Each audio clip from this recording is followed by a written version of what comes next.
சொந்தங்கள் அனைவருக்கும் இனிய ஆஷாட நவராத்திரி திருநாள் வாழ்த்துக்கள்.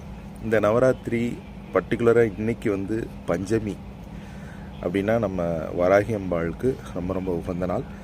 இந்த உகந்த நாளில் நம்ம என்னெல்லாம் செய்யலாம் அப்படின்னு பார்த்திங்கன்னா, வராகி அம்பாளை நினச்சி அவங்களுடைய ஸ்லோகங்களை சொல்லி அவளை வீட்டுக்கு கூப்பிடலாம். வராகி படம் வச்சு கூப்பிட்றது ரொம்ப ரொம்ப உத்தமம். இல்லாதவங்க வராகி இன்னைக்கு கூப்பிட்றதுக்கு ரொம்ப அற்புதமான நாள்.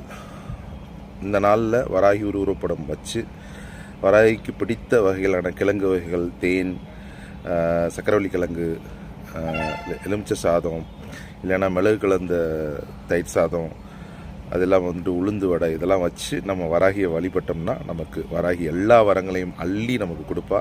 இந்த நாளை மறக்காமல் வராகி ஸ்லோகங்கள், வராகி காயத்ரி, மற்ற விஷயங்கள்லாம் சொல்லி வராகி அம்பாலை நம்ம வீட்டுக்கு கூப்பிட்டு இந்த ஆஷாட நவராத்திரி